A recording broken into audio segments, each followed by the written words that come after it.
You're listening to the Keep Optimizing podcast to increase your traffic, improve your conversion rates, and grow your profits. Hello and welcome. If you're looking to improve the performance and return on investment of your marketing, then you've come to the right place. I'm Chloe Thomas, the host of this Marketing Focus podcast, and it's very, very cool to have you tuning in. We've now been live for 4 months, and I am blown away by how many people we're already helping. So far, we've been listened to in over 60 different countries. It's kind of mad. And in 6 of those, 6 of them, we are a top 10 marketing podcast, according to Apple Podcasts. That is beyond my wildest dreams for what we'd achieve in the first 4 months live. So thank you, all of you, for tuning in and for spreading the word, because without you doing that, we quite frankly wouldn't be there. You know, it's always cool to get the, we're top 10 in this country, we're number 1 in that country. Those are very cool, but really the bit which keeps me going, the bit which inspires me, the bit which makes me create this podcast for you is the fact that I know that behind those rankings and behind those download numbers, there are people just like you who we are helping to improve their marketing, to improve their business, to improve in some cases their lives, I suspect. Because often, you know, if you can get your business working, then the rest of the life tends to feel pretty good too. Yeah, so the rankings are cool, but really for me, it's knowing that with every play, with every listen, someone somewhere is getting what they need to take the next step, solving a problem for them, because that's what we're here to do, to help you improve your marketing, to help you solve your marketing problems. Now, what I'd love to know is that if the show's helped you, I'd love to know how. And you can let me know on social with the hashtag #KeepOptimizing. Okay, in today's episode, I am talking to Neal about influencer marketing, because this month is all about organic social media. Yeah, I know influencer marketing, you might end up paying a bit, so maybe it is a bit advertising-y, but when we're talking organic, I think it's a really key thing to be talking about. We're talking social media. And a lot of the tactics Neal's going to be talking about, you don't necessarily need to put any money out there anyway. More on that later. In this episode, you're going to learn what the best way it is to run an influencer marketing campaign for your business. Neal's going to be sharing the latest tactics because he really knows the goodness in this space, the key things you should be doing. I'm going to talk about how to do it, the nuts and bolts, the strategies to use. We'll get into payment and all that kind of great stuff too. And the great news actually is that the latest tactics are not at the Kardashian level of budget. Okay, so these are easy and low risk for even the smallest operation to test and give a go to. We're going to meet Neal in a second, but before we do, please do check out the sponsors. This podcast is brought to you by Clavio, the ultimate e-commerce marketing platform for email and SMS messaging. Whether you're launching your e-commerce business or taking your brand to the next level, Clavio gives you the tools to get growing faster. That's why it's trusted by over 38,000 e-commerce brands. Build your contact list, send emails that pop, and create marketing moments that build valuable customer relationships over any distance. Get started for free today. Visit clavio.com/masterplan to create your free account. That's KLAVIO.com/masterplan. Today, I'm chatting with social media expert Neal Schaffer. For over 10 years, Neal's been deep in the world of social media, running an agency, PDCA Social, teaching at 3 universities around the globe, speaking at conferences on pretty much every continent known to man, and hosting the Maximize Your Social Influence podcast. Neal is also the author of the brand new and very good best-selling book, The Age of Influence, The Power of Influencers to Elevate Your Brand. Hello, Neal. Hey, Chloe. Thanks so much for that very generous introduction. Well, thank you for achieving it all. We couldn't run a social media month on the podcast and not talk about influencer marketing. And, quite frankly, with all you've achieved in the space, you're the only person we could possibly ask on. So thank you very much for saying yes. Well, I'm honored. Cool, me too. Now, before we get fully into influencer marketing, you've been in social media a surprisingly long time, like almost from the beginning. So how did you end up in the world of social media? So before social media, I had a career it was actually B2B, and it was more sales and biz dev with a little bit of marketing. Before we started the podcast, I mentioned that I lived in Asia for 15 years. So I speak Japanese and Chinese, And I was, country manager, regional VP of Asia sales. I had those sorts of roles. And I had to do business with a lot of different companies in a lot of different countries with varying cultures and various languages. And I got a lot of really, really great holistic business experience. So when it was 2008 and I was looking for a job for the first time in the United States where I'm from, and I did not have a local network where I lived, I went straight to LinkedIn. And as I used LinkedIn to build a network, I realized some really, really powerful features about it when you looked at it as a tool, which very, very few people did back then. So I began actually, networking and contributing to, there used to be something called LinkedIn Answers, which was a Q&A forum, LinkedIn groups. And when I found my job, I launched a blog. And I wanted to share all the information I learned as a way to continue to network with people. So that blog is really what started everything, which after the Lehman Brothers crisis, I'm going back in history here, it seems, but late 2008, I got hired 3.5 months later. They decided they needed to shut down international sales. And there I was in transition again. But this time I decided to, for various reasons, to turn my blog into a book, which led to speaking opportunities, which led to me starting my consultancy in January of 2010. So it really came organically. And it really came, you could say I had a niche, which was LinkedIn back in the day. And it was not as crowded and noisy as it is today. So, my book was well known and what have you. I got well known locally. And businesses businesses are still trying to figure it out. But a lot of businesses were saying, we just don't know what we don't know. We want to hire you. How can we work with you? So at the time, because my background was more B2B, I didn't really have that agency experience. I went for the consultancy route.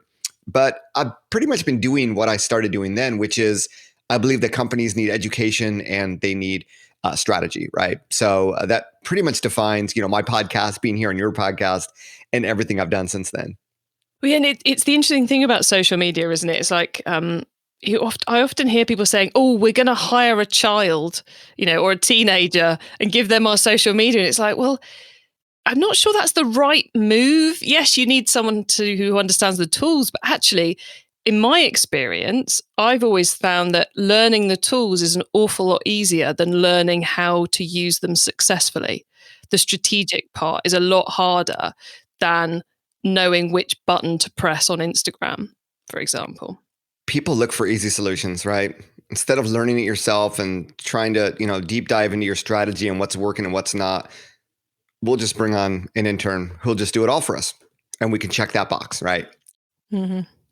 Which over the years has led to some utter howlers, which I've been guilty of including in many a presentation. Oh, me too. Some awesome ones. But let's not stray into that, because we're really here to talk about influencer marketing. Yes. Because it's, if people get confused by social media, I think people get really confused by influencer marketing. And I've had, highly successful people come on the podcast and not this podcast, my other podcast where I interview retailers, and say they don't believe that influencer marketing exists. So you get kind of from that to someone who will, just throw money at the problem and not really solve it. So I guess before we even start talking about how to do it, what is influencer marketing? Yeah. So, Chloe, I guess, before I even get into my definition, the influencer marketing is a very, very interesting one because, you were saying it's really hard to find people to talk about it because the people that are talking about it are making money from it, right?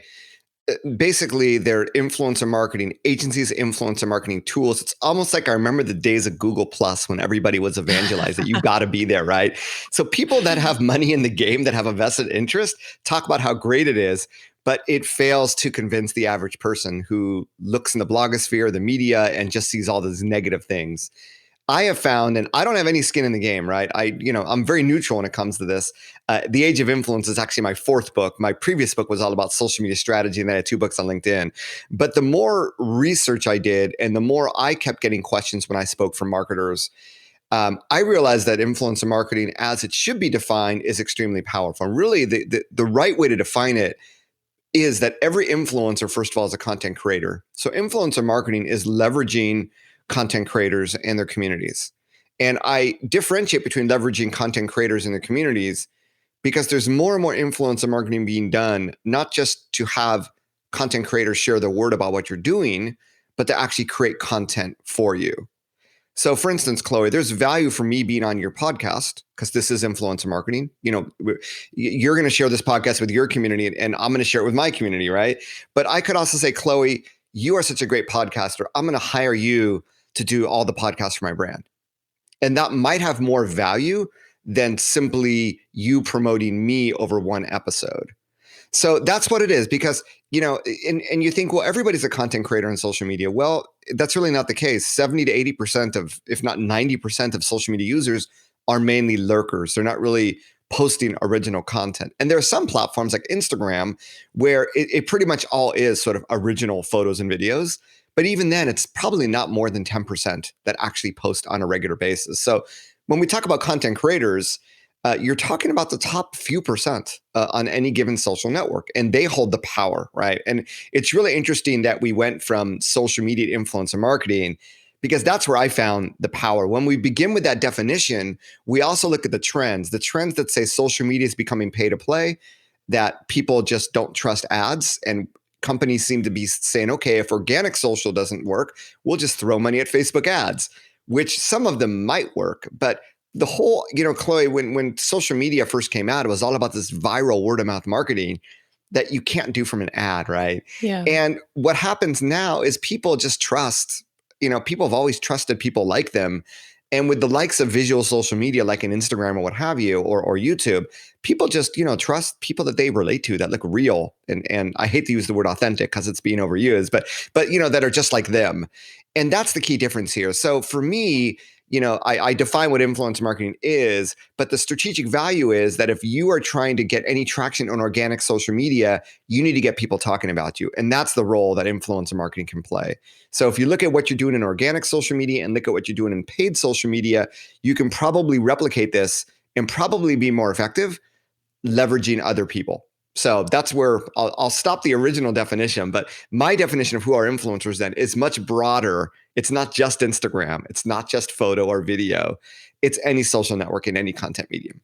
I think you're so right to say that, because it is, I like the fact, you focus in on the content creators, because if someone's not creating great content, that's their content. You don't want someone to share your own photography. You want someone to share something that's about them if they want to have the influence about it. Yeah. But also, I think the point you were making about how if you want to leverage organic, you've got to get other people talking about you. It's kind of like if you had, I don't know, let's say $10,000, a large budget to spend on social, you could plow it all into growing your own following on insert name of platform of choice here. Mm-hmm. Or you could spend it on influencer marketing with content creators who already have a following. And I would have thought you'll get a lot more bang for your buck with the influencer side of things than plowing it all into your own follower acquisition growth. Yeah, the one-time $10,000 spend may make you feel good, but I say this when I talk to e-commerce, business owners: are you there to build a following, or are you there to build influence? Right?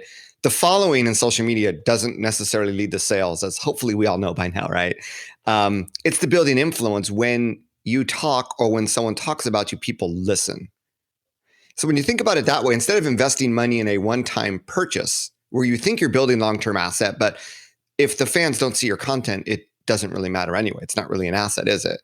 But when you invest it in people, right, that has a chance to have really, really long-term impact. And now, another interesting thing, two other interesting points about this influencer marketing industry that I began with that I think are really important for this conversation. Number one, the definition of who is an influencer. As the influencer marketing industry has been so into itself that the market price for these influencers has gone through the roof. And now brands are saying, you know what, we want to work with people that have less influence, that maybe we don't need to pay as much, but maybe with less influence, there's less fraud. They didn't buy as many followers. They're not participating in sort of fake engagement and what have you. And what we find now is it began with micro influencers, which was a minimum of 10,000 followers maybe 4 years ago. And then as I was writing the book, the term Nano Influencers came out, and that's a minimum of 1,000 followers, right? So when we look at people that have 1,000 or 2,000 followers, they're not necessarily in it for the money. They're not going out of their way to buy fake followers and make themselves look big. A lot of them will do it for free product, right? And in fact, there's new platforms that have evolved that say send products. We're going to match free products with people that want to try them out. Now, that to me sounds a heck of a lot more authentic. But let me take it one step further, because at 1,000 followers, look around you, look at your employees, your partners, your affiliates, your customers, your followers. How many of them have 1,000 followers, 1,000 connections in any given social network? That opens up the possibility that people that already like, know, and trust your brand are, some of them are already at this nano influence. So I tell brands, when it comes to influencer marketing, now we get deep into, and I'm sort of connecting the dots with my own digital marketing past, we get into things like employee advocacy and brand advocacy, right? And we can incorporate these once we treat these people as influencers instead of, well, here's content, please share for us. Oh, hey, refer a friend, you get, 5 pounds off your next purchase. Big deal.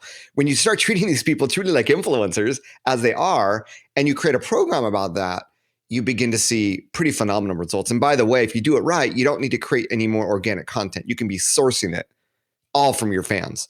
And as word of mouth spreads and as the hashtag spreads and what have you, you now don't necessarily need to pay money or pay as much money for content creation, for photo shoots, for video shoots. So it becomes very economical and very efficient, but it starts with the mindset, and it starts with actually building that program, starting to reach out to people and saying, hey, we'd love to work with you. The great thing is for e-commerce that on Shopify, there is a tool called Carro, Carro. It's getcarro.com.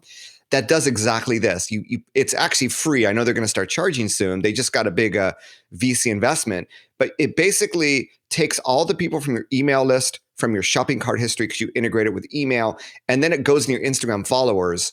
And then it will actually, in the dashboard, show you all the influencers that are already in that brand sphere of yours, right? Nice. There's another tool called Gatsby.ai. It does a little bit different. This is where you would add to your shopping cart or to an opt-in on your website, basically provide us your Instagram handle.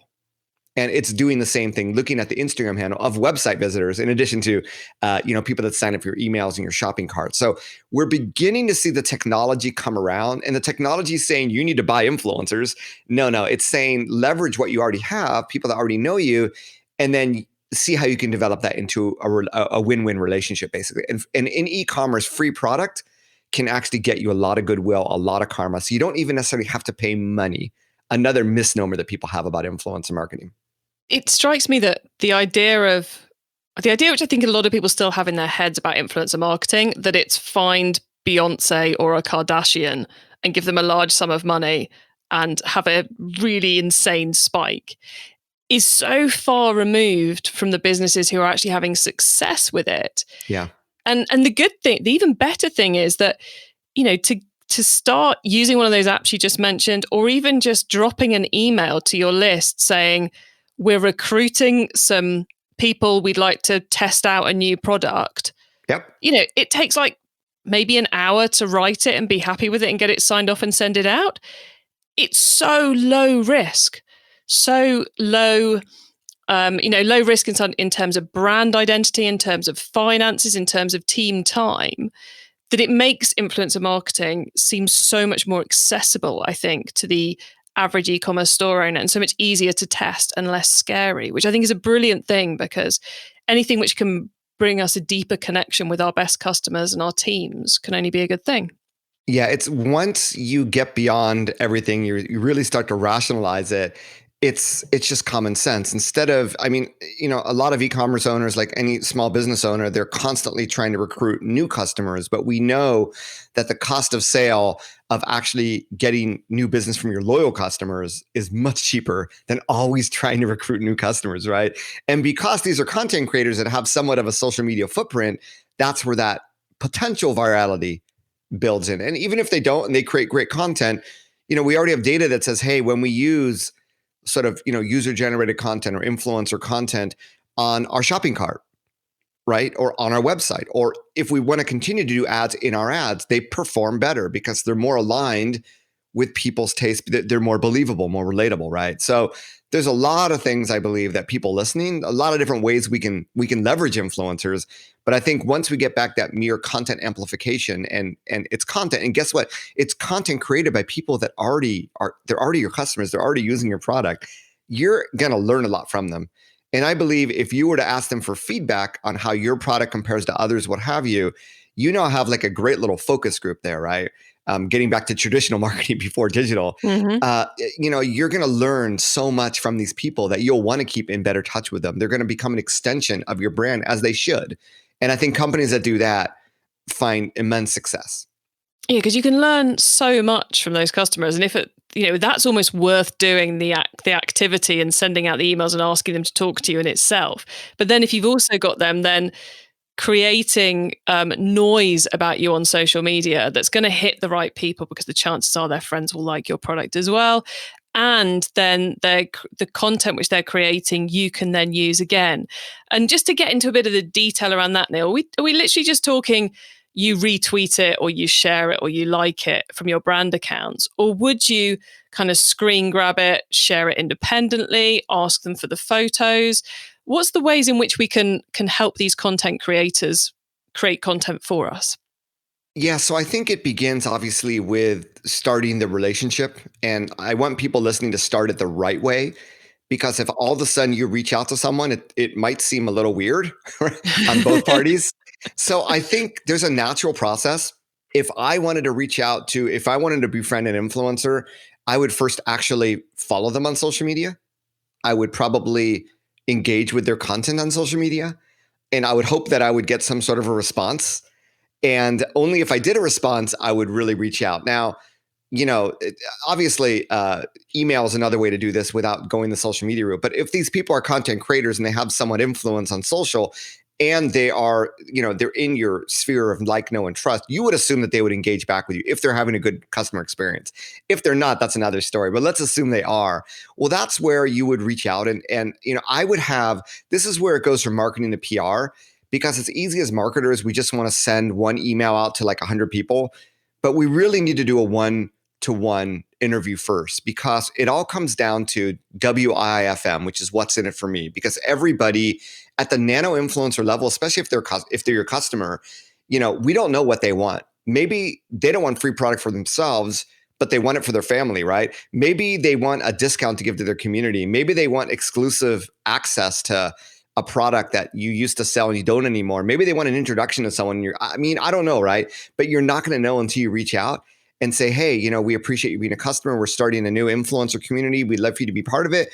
Do you work with brands? Because a lot of brands are trying to do the same thing. If so, how do you work with them? And if not, how do you think we might be able to collaborate? And there you can say, from our end, any content that you publish about us, we'd love to be able to source. So, you can do it without a contract where, on your Instagram profile saying, hey, if you use this hashtag, that gives us permission to republish your content on our handle. But, wouldn't you like to get that free promotion, which a lot of people would like? But, I've seen, I believe it was Ritz-Carlton, who in their link in bio, every content that we republish, it abides by this contract, which you agree to if you use the hashtag, please see link in bio. And the link literally goes to a contract, right? Wow.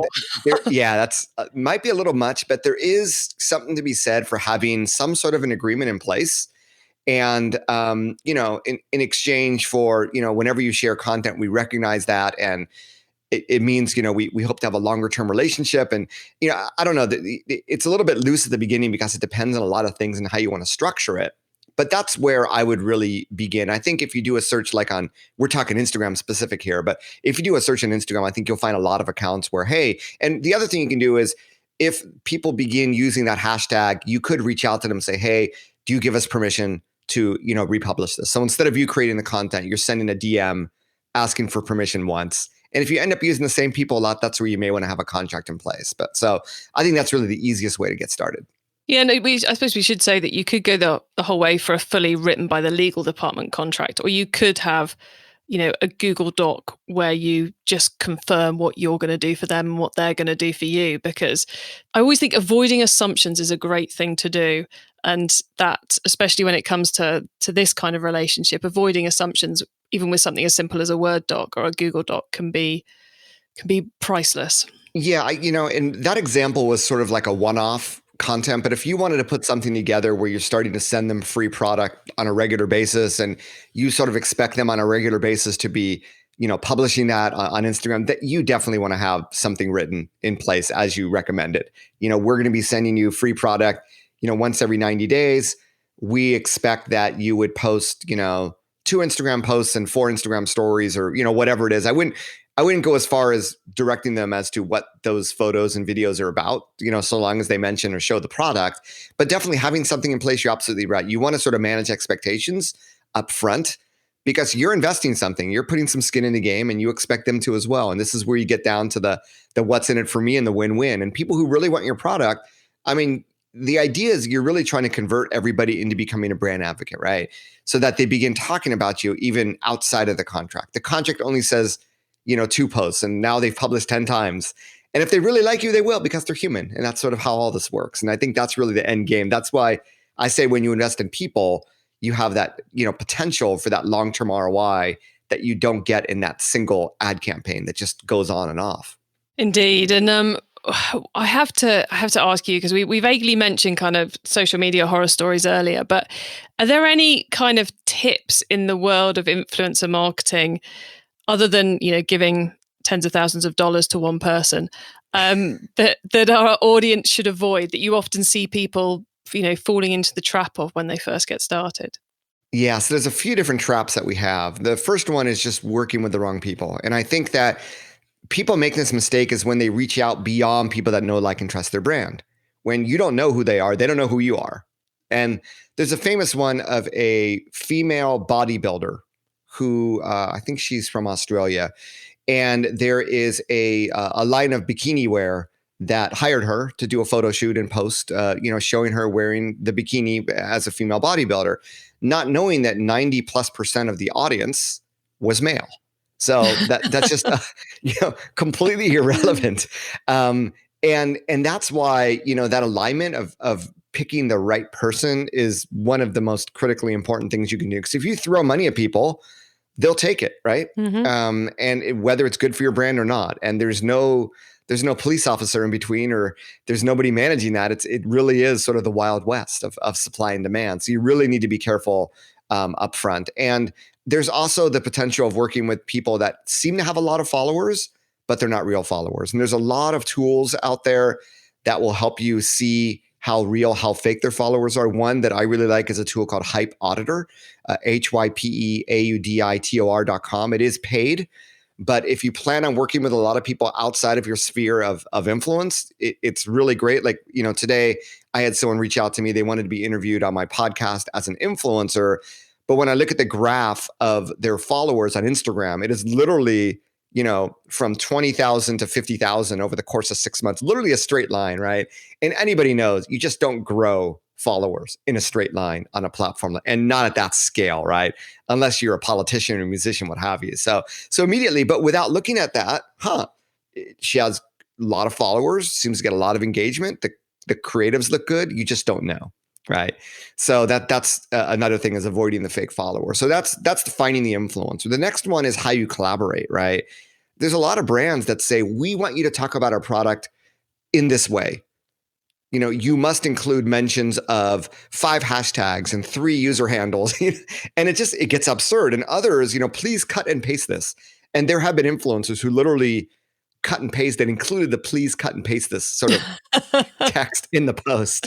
So the whole idea of working with content creators is that you value their creativity, right? And their ability to create content that resonates with their community. So let them do that. Don't, overburden them. If there's a hashtag, if there's, a product name, if you want to get one username tag, that's totally understandable. But above and beyond that, I think you want to be a little, you want to be a little laissez-faire. Now, you can say, hey, before you publish, would it be okay if we had a chance to preview the post?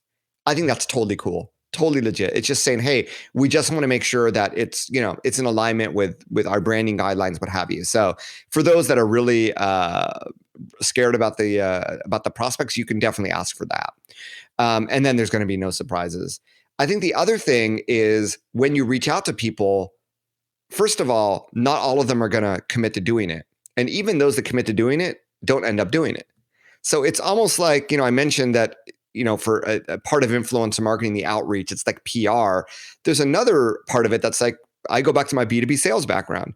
If you think there's 100 influencers you want to work with, only 50 are probably going to respond to you. Maybe only 10 are going to be interested in working with you. So to get a lot of people to convert, you need to, number one, start by contacting a lot of people. And then number two, you need to do a lot of follow-up, because even if they say they're going to do it and you send them free product, if you don't follow up, there's going to be a lot of people, and people get busy, right? It's not their full-time job. You can't expect them to put first priority on it, even if they have an agreement with you. So things happen in life, like coronavirus, right? Like Black Lives Matter. So because of that, we have to understand that, but we also have to follow up to make sure that, hey, we had an agreement in place. Just let us know when you think it'll be, knowing that there might be delays. And then the last part is, I love that the name of this podcast is Keep Optimizing, because the name of my company is called PDCA Social. And PDCA is this whole method of optimizing around the concept of plan, do, check, action, right? So in influencer marketing, you can be doing optimizing because it's sort of the 80-20 rule. 20% of your influencers are probably going to generate 80% of the results. So what I recommend, and what a lot of companies are starting to do, is to create like an annual contract. So we're going to send you free product over the course of a year or whatever it is. And at the end of the year, we're going to see how you perform. And we'll each decide what we want out of the relationship. And maybe we move forward and maybe we don't, right? Mm-hmm. So you always want to be bringing new people in, and you always want to be doing more with those 20% that outperform. And that's how you optimize this for continually better results. Those that don't perform well for whatever reason, then you may not want to work with them that second year, or you may want to demote them so they don't feel bad to, just a very, very vague status or whatever it is. But definitely there are different tiers of influencers that as you start working with them, you're going to recognize some are just better for pure content creation, hire them to create content, right? Some are going to be better at really generating response from their community, do more with those. So that's the other part that I think a lot of brands miss out on. But I think it's really important if you want to really optimize the time and energy and money and product that you're investing in the program. Oh, thank you, Neal. Such good advice and tips there. Well, look, everyone, we're going to pause for a reminder of our sponsors, and then we're going to talk about the wider world of social media. It's safe to say that most of us have been doing more shopping online lately. And if you're an e-commerce brand, that means you might be seeing more first-time customers. But once they've made that first purchase, how do you keep them coming back? Well, that's what Clavio is for. Clavio is the ultimate email and SMS marketing platform for e-commerce brands. It gives you the tools to build your contact list, send memorable emails, automate key messages, and more. Way more. Whether you're launching a new business or taking your brand to the next level, Clavio can help you get growing faster. And it's free to get started. Visit clavio.com/masterplan to create your free account. That's KLAVIO.com/masterplan. Okay, Neal, so far we've gone deep into influencer marketing. Now you get to wow us with your insider knowledge about the whole of social media. So for the following questions, your answers can be anything to do with social media, which of course does include influencer marketing. Neal, are you ready? Let's do it. Okay, let's start with social media newbie advice. If we've inspired someone to take their first step with social media, what do they need to know to give themselves the best chance of success? Well, considering that we were talking about influencer marketing, it begins with content creation, right? Of actually having content to publish. Without having content to publish, you're not going to be able to build a following. You're not going to be able to build engagement. And that content, really, you take a step back, it starts with really your digital marketing strategy. What are you trying to achieve? What content do you already have? Depending on your social network, what are the keywords, right? What are the visuals? So I'd say before even starting, to really have that content strategy, have that marketing strategy planned, and really lead with that content, and always trying to leverage tagging other people and hashtags where permitted to bring other people into the conversation and to make your content discoverable. And you'll have the best chance of success in doing that. Excellent. Okay. Now, once you've started, of course, you've got to keep optimizing. So what's your favorite way to improve social media performance? So I think that at some point when you do begin a social profile as a business, there's probably a chance that you're going to be, doing advertisements to increase your followers. And I think it's totally okay to do that as a one-time thing to get up to a certain level. After a certain amount of time, hopefully your customers come into the fray, you do influencer marketing, you're organically growing. But what happens over time, and I've seen it on any given social network, is that the followers might stop engaging with you, right? And the followers might stop engaging with you because they're no longer interested. Maybe they no longer use the social network. So I think as part of optimizing your engagement, optimizing your content is a whole other story where you can analyze and figure out what's working and what's not and tweak that. But optimizing the engagement means literally going in, and there's various tools you can use of trying to find followers that are just inactive on the network or just never engaged with you. And I would start, we call that process pruning, but I'd consider spending a little bit of time pruning out the irrelevance, because the algorithm is going to try to serve your content to everybody. And if you have irrelevant followers, inactive followers, just followers that don't engage, it really brings down the engagement of everything you do. Cool advice. Okay, it's impossible to improve our marketing unless we're monitoring the performance, but the list of stuff we could monitor can be overwhelming. So what for you is the number one social media KPI? Wow. I think at the end of the day, it comes down to how many people from social media are coming to your website and hopefully converting. The whole idea, whether it is, any given social network or any content that you publish that you hope gets indexed by Google, is that people come to your website where you have your shopping cart, right? So are people coming or not is really the key thing. From there, obviously, how far down do they go in the conversion funnel? But if we're doing a lot of activity on 3 different social networks and 2 are generating a lot of traffic and 1 is generating crickets, then we probably don't want to spend any more time on that one and spend more time on those 2 networks that generate value. Okay, finally, the crystal ball time. What's coming up in the next 6 to 12 months we should be getting ready for in social media? Well, I think we're already seeing, obviously, TikTok and Instagram Reels and the implications that has. It becomes, visual social media has made it very, very hard for e-commerce companies to compete unless you're able to take that sort of photography that content creators take. I think when it comes to including a musical element into your content, obviously makes it even more challenging. So, it is sort of new and on the horizon. I don't think everybody needs to stop what they're doing and all of a sudden create, musically 15-second videos either. So there are some trends that you're going to hear about in the blogosphere, what have you, but they're not always necessarily relevant for us. Now, if you're an e-commerce shop for teenagers, then you might want to take more notice. But if you're not targeting the teenage demographic, as of today, this might change. You don't need to go head over heels over this. We've seen the same thing with Snapchat, maybe 2-3 years ago. And then Instagram launched stories and it all sort of fizzed away. And now it's very mainstream, isn't it? And it's also changed. At the beginning, Instagram stories were really stories. It was, a sequence of events over the course of 5 or 10 different images or videos. That's not how we use them today. So I do believe that Reels is going to be, it's going to be similar. And once again, it's the teenage demographic versus the general demographic. So always remember that and just keep your sanity as anyone and everyone contacts you saying, we'll do TikTok for you for a nice amount of money. I love that. Keep your sanity. Well, look, Neal, we're nearly at the end of the show. So could you please let the listeners know where they can find you, your business, your book on the web and social media, please? Sure. Well, my name is Neal Schaffer. We're nealschaffer.com, Neal Schaffer on social media. It's the real Neal, Neal. And there's a lot of us Schaffers out there in sales and marketing. So it's SCHAFFER. I also have a podcast called the Maximize Your Social Influence podcast if you want to delve deeper into this concept of digital influence. And the name of my book, which is available wherever fine books are sold, as we like to say, is called The Age of Influence. Excellent. Nicely put together there. So Neal, thank you so much for coming on the podcast and talking about such a practical angle of influencer marketing. I really do hope we've inspired several of the listeners to really get stuck in as we head towards Christmas in 2021. So thanks for coming on. It's been a pleasure. Thank you, Chloe. I'm going to say this publicly for the first time, but I just want to remind people that influencers aren't fake. Only your perception of them is fake. Nice. I like that. Well, thank you, Chloe. It's been awesome. And I really hope that everybody listening gets value. I know that it was a lot of information, but I truly want to provide that content to really help you keep optimizing your marketing. So hopefully it helped. So there we have it, your influencer marketing latest and greatest tactics.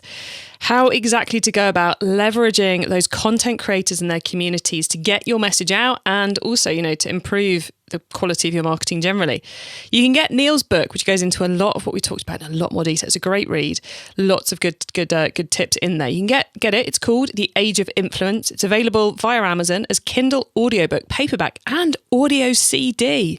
Audio CD, not a format I've tried with my books. Maybe that's what I need to get into, some audio CDs. Now, if you want my books in audio CD, do let me know. Now, so you can get Neal's book on Amazon in all those different formats. You can also get the links to everything we discussed today, including those tools he mentioned, the full transcript of this episode, important notes, and much more at keepoptimizing.com. Remember, that's with an S, not a Z. And as part of my mission to help you improve your marketing, I've invited all of our social media specialists from this month's episodes to join us for a Q&A webinar at the end of the month. That's where you get your chance to get your questions about social media answered. Go and get yourself registered right now for the webinar, or you can, of course, watch the replay at keepoptimizing.com. Thank you so much for tuning into this episode of the Keep Optimizing podcast. Last month, we got a group of e-commerce experts to share their Black Friday, Cyber Monday tips. So if you're looking for a few last-minute ideas to make this year's event really work for you, then make sure you have a listen to episode 14. Please also tell your fellow marketers about the show, because I want to help as many marketers as possible to improve the performance of their marketing. And I often find that social media is one in particular. We end up spending a lot of time achieving very little. So please do pass on that that's what we're covering this month. Have a great week, all of you, and make sure you listen to the next episode so I can help you to keep optimizing your marketing. Access everything Keep Optimizing at keepoptimizing.com. That's with an S, not a Z.